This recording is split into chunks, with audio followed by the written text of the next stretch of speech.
BNP এখন প্রায় মানে আওয়ামী লীগ যখন নাই বিএনপি মাঠে একা, তার প্রতিদ্বন্দ্বী কেউ ধারে কাছে নাই। কয়েকটা দল মিলে যদি একটা জোট বানাতে পারে, যদি শক্তি সঞ্চয় করতে পারে, তাও তারা জিতে ক্ষমতায় যেতে পারবে মনে হয় না। কিন্তু যদি সেরকম করে করতে পারে, কিন্তু পলিটিক্সে সেরকম কমননেস ডেভেলপ করে নেই, আমি আপাতত কোনো সম্ভাবনা দেখছি না। এস্টাবলিশ করার জন্য আমি যদি 20টা ব্যাংকে ব্যবহার করি, অর্থ একটাই পাবো না। কারণ ভাই যারা আসলে জামাত বাংলাদেশের সবসময় 3-4 নম্বর দল, যেরকম নাকি আগের বার হতো। আওয়ামী লীগ কি করেছে? জাতীয় পার্টিকে টাইনে আইনে প্রধান বিরোধী দল বানাইছে। হইতে পারছে? ওর তো এটা হওয়ার যোগ্যতাই নাই।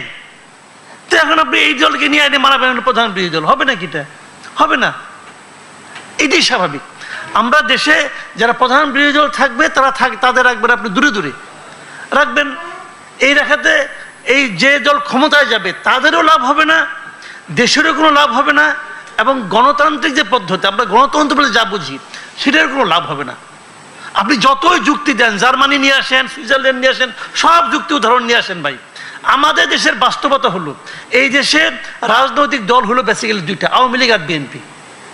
শেখ হাসিনা খারাপ ছিল, আপনি আমাকে বলেন আওয়ামী লীগের খারাপ দল, আপনি নির্বাহী আদেশে তাকে নিষিদ্ধ করছেন।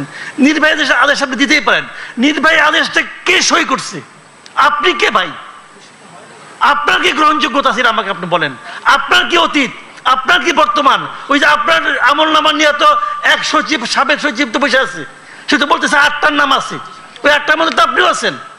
প্রশ্নটা হলো এটা ওদের আইনগত ভাবে আদালতের মাধ্যমে হয়তো হোক, তারপর আপনি করেন। আওয়ামী লীগ নিষিদ্ধ হয় নাই।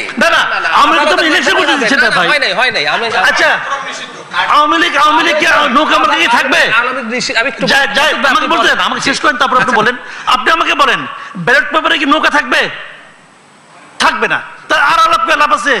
ওই আধ্যাত্মিক আলাপ করে লাভ আছে কোনো? ওই সময় আলাপ করেন আপনি, ব্যাকরণ নিয়ে আসেন, অমুক নিয়ে আসেন, তমুক নিয়ে আসেন, ব্যালট পেপারে নৌকা থাকবে কিনা, দ্যাট ইজ দ্য পয়েন্ট। কারণ আমি বলতে চাচ্ছি আওয়ামী লীগের স্বার্থ নিয়ে আমার কোনো কথা নাই। আমার কথা হলো যে লোকটা সারা জীবন নৌকায় ভোট দিয়েছে তার জন্য আপনি কি রাখলেন? বৈঠাও রাখবেন না, জাহাজও রাখবেন না, তো সে কি করবে? তার অধিকার তো আপনি ক্ষুণ্ণ করলেন। একটা রাষ্ট্র, একটা সরকার যখন এই ধরনের কাজ করে, সেই কাজটাকে আর আপনি যত কিছু বলেন। আমি এটার একটা জবাব দিই। মানে আওয়ামী লীগ কি করবে? আওয়ামী লীগ যদি মনে করে তার জনসমর্থন আছে, পাকিস্তানের তেহরিক ইনসাফের দল নিষিদ্ধ করা হয়েছে, ষড়যন্ত্রমূলক ভাবে ওদের মার্কা নিষিদ্ধ করা হয়েছে, ওরা স্বতন্ত্র দাঁড়িয়ে মুসলিম লীগের চাইতে বেশি জিতেছে, ওরাই একক সর্বোচ্চ দল হয়েছিল। আওয়ামী লীগের যদি হ্যাডাম থাকে, তাদের যদি চোর ডাকাত বাটপার যেগুলো আছে তার বাইরে কেউ যদি নির্বাচনে দাঁড়ায়, স্বতন্ত্র করুক। আমরা দেখতে চাই তাদের কত বড় শক্তি আছে। তেহরিক ইনসাফ দেখিয়েছে না? দেখিয়েছে, ওরা দেখাক, আমরা একটু দেখতে চাই। আব্দুল উত্তর স্যার, আপনি সেটা করতে দিবেন কি? অবশ্যই, কেন না? যার বিরুদ্ধে নির্বাচন, আপনি করতে দিবেন না এই জন্য যে আপনি চাইবেন না যে তারা স্বতন্ত্র দাঁড়াক। আপনি এখন আপনারা একটা কাজ করতে পারেন, রাজনৈতিক দলের একটা কাজ করেন। আপনারা ফেসিবাদ বিরোধী আন্দোলন করছেন, একটা ঐক্য ছিল না আপনাদের 5ই আগস্ট পর্যন্ত? সেই ঐক্য তো এখন একটু ভঙ্গুর অবস্থায় আছে। আপনারা নিজেরা নিজেদের বিরুদ্ধে কথা বলছেন।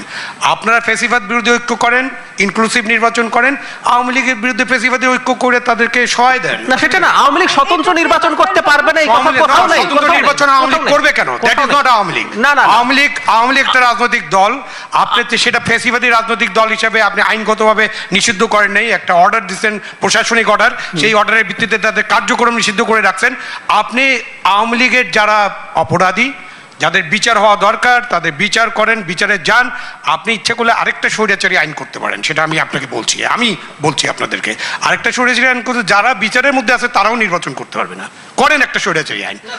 না না না, করেন, করবেন, আপনারা করেন, করে আপনি আওয়ামী লীগের সাথে ফেসিবাদ বিরোধী ঐক্য করেন সবাই মিলে, বিএনপির নেতৃত্বে ফেসিবাদ বিরোধী ঐক্য বা জামাতের নেতৃত্বে করেন। বা আওয়ামী লীগ তো দলই না, নির্বাচন কেন করবে? আমি তো সেটা আপনি মনে করেন, আমার একমত হওয়ার কোনো কারণ কারণ নেই। আমরা এটা এখন আপনার বিজেপি ব্যক্তিগত দেখতেছি। মতামত। পরাজিত করতে আসবে না। আপনার একেবারে ব্যক্তিগত মতামত। ও পলিটিক্যাল পার্টি না, ও পলিটিক্যাল সিস্টেমে আসবে কেন? জাহিদ, পশ্চিম ইউরোপের উদাহরণ দিয়ে কোনো লাভ নাই। লাভ আছে, ডেমোক্রেসি ওখান থেকে শিখেছি আমরা, ডেমোক্রেসি ওখান থেকে শিখেছি, ডেমোক্রেসি আমরা আবিষ্কার করি নাই, আমরা করি নাই। কিরকম ভৌগোলিক সিচুয়েশনে আছে ওখানকার জিওপলিটিক্যাল সিচুয়েশনটা কি? বরং যে বাংলাদেশ এখন যে দলের কথা বলেছি ও আওয়ামী লীগের মতো দেশকে ধ্বংস করে চলে যায় নাই, বাংলাদেশে আপনি এটা করে এফডির সাথে আওয়ামী লীগের তুলনাই বাংলাদেশে হয় না, পশ্চিম তুলনাই ইউরোপের হয় মতো না। নিষিদ্ধ করে আপনি পার পাবেন। এফডি হাসিনার চাইতে আওয়ামী লীগের তুলনায় ফেরেশতা, তারপর ওই দল নিষিদ্ধের আলাপ আসছে। আর হাসিনার মতো একটা আটার মাফিয়া এবং তার একটা সন্ত্রাসী দলকে আমরা পলিটিক্যাল সিস্টেমে রাখতে বলছি। হাসিনা মাফিয়া, কোনো অসুবিধা নাই। দল অ্যাজ এ হোল জাতিসংঘের রিপোর্টে, আমি আপনাকে একটু ফর ইওর কাইন্ড ইনফরমেশন, জাতিসংঘের রিপোর্টে অনেক, জাতিসংঘের রিপোর্টে দলকে অ্যাক্সেস করা হয়েছে। জাতিসংঘের রিপোর্টে আরো অনেক কিছু আছে যেটা আপনারা বলেন না। মানে আমাদের বুদ্ধিজীবীদের, আমাদের সুশীল সমাজ, রাজনৈতিক নেতারা জাতিসংঘের পুরো রিপোর্ট ঠিক মতো পড়বেন না, কিছু বলবেন না। আমি পড়েছি, ফর ইওর কাইন্ড ইনফরমেশন, আপনি চাইলে আপনার সাথে আমি এটা নিয়ে আলোচনা করতে পারি। এই যে আইসিটি বিচার নিয়ে জাতিসংঘ রিপোর্টে 1500 নিহতের কথা বলা হয়েছে, 1400। আপনি এখন পর্যন্ত 832 জনের তালিকা দিয়েছেন, আপনি 1500 নিহত হয়েছে এটা বলে যাচ্ছেন এক অবহেলায়। এই যে জুলাই ঘোষণা, সেখানে আপনার প্রধান উপদেষ্টা 1000, জাতিসংঘ 1400 বলেছে 15 আগস্ট পর্যন্ত, for your kind 15 information August পর্যন্ত। সুতরাং কিন্তু আপনারা এতদিন ধরে বারবার বলছেন যে 1500 মানুষ নিহত হয়েছে এই আন্দোলনে। দ্যাট ইজ রং, মিথ্যাচার। তাহলে সেটা বলেন না, সেটা কোনোদিন বলবেন না, এটা বলবেন না। আর বলবেন যে না 1500 লোক নিহত। বিষয়ে কিছু যুক্ত করবেন কিনা? আমি যুক্ত না করি, আমি অন্য জায়গা থেকে বলি। সেটি হচ্ছে যে কে নিষিদ্ধ হলো না, এটা একটা যেমন তর্ক, কিন্তু স্বতন্ত্র হয়ে কি কেউ নির্বাচন করতে পারবে কিনা এই বিষয়টির উপর একটি প্রশ্ন এই অন্তর্বর্তী সরকার স্থাপন করেছে যখন ব্যারিস্টার সুমনকে ধরে নিয়ে গেছে। কারণ ব্যারিস্টার সুমন ছিলেন স্বতন্ত্র প্রার্থী। এখন আপনি যখন একজন স্বতন্ত্র প্রার্থীকে বলবেন যে আপনি দোষর এবং তারপর তাকে ধরে আটকে রাখবেন, তাহলে তো বলতে হবে যে স্বতন্ত্র হলেও দোষর চিহ্নিত করা যায়। এবং যারা স্বতন্ত্র দাঁড়াবেন তারা সুমনকে দেখে ভাববেন যে তারাও ভবিষ্যতে জেলখানায় ঢুকে যেতে পারেন। ফলে অন্তর্বর্তী সরকারের যে ধরনের নিরপেক্ষতা দেখানো প্রয়োজন ছিল, উনি অগাস্টের মধ্যে যুবলীগের হয়ে মাঠে ওনার শক্তি প্রদর্শন করেছেন। না, সার্জিস আলমও এই মে মাসে বঙ্গবন্ধুকে নিয়ে বক্তৃতা দিয়েছে বা তার আগে দিয়েছে। আমরা তো সেটা বিবেচনা করছি না। আমরা দেখব যে যৌক্তিকভাবে যে সুমন কি স্বতন্ত্র নির্বাচন করেছিলেন, সুমন স্বতন্ত্র নির্বাচন করেছিলেন এবং তিনি নৌকাকে পরাস্ত করেছিলেন। এখন নৌকার লোকই যদি স্বতন্ত্র এসে দাঁড়ায় তাহলে একই ঘটনাটাই ঘটবে, যে কারণে সুমন জেলখানায়। এমনকি জাহিদের কথাও যদি যুক্তিপূর্ণভাবে আমি ধরে নেই, সুমন যুবলীগ করেছে অতএব সুমন জেলখানায়, তাহলে কিছুদিন আগে যে আওয়ামী লীগ করতো সেও আবার স্বতন্ত্র দাঁড়ালে জেলখানায়। এই ফলকার টুর্কের রিপোর্টটা আসলে খুবই, আমি বলবো যে অর্ধেক পরে, সবাই সামনের টুকু একদল পরে, পেছনের টুকু একদল পরে। ফলকার টুকু একটা জায়গায় বলেছেন যে রিভেঞ্জ কিলিং হয়েছে, প্রতিশোধমূলক হত্যাকাণ্ড। এখন এই প্রতিশোধমূলক হত্যাকাণ্ডের বিষয়টি যদি সত্য হয়ে থাকে তাহলে বাংলাদেশের আইনে প্রতিশোধমূলক হত্যাকাণ্ড কি জায়েজ? এইটা কি বিচারের মধ্যে পড়বে না? আমি কি চাইলে প্রতিশোধের জন্য আপনাকে হত্যা করতে পারি?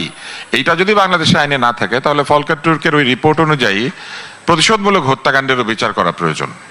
এবং সেই প্রতিশোধমূলক হত্যাকাণ্ড জায়েজ কিনা এইটাও তো আমাদেরকে আইনের মাধ্যমে করতে হবে। ফলে যে কোনো হত্যাকাণ্ডকে আমি মনে করি যে বিচারের আওতা আনা উচিত। দেশে যখন হত্যাকাণ্ডের বিচার হয় না তখনই সেখানে হত্যা সংস্কৃতি তৈরি হয়। যেমন পাথর দিয়ে পিটিয়ে লোকজন মারা হচ্ছে, কারণ হচ্ছে শুরুতে মবকে প্রেসার গ্রুপ বলা হয়েছে যে মব হচ্ছে মানুষের ক্ষোভের বহিঃপ্রকাশের জন্য আপনি আইন হাতে তুলে নিতে পারেন না। এবং এই অন্তর্বর্তী সরকার ঠিক বাংলা ছবির শেষ দৃশ্যে যেমন একদল লোক এসে বলতো আইন হাতে তুলে নেবেন না প্লিজ, ততক্ষণে নায়কের হাতে ভিলেন নিহত হয়েছে।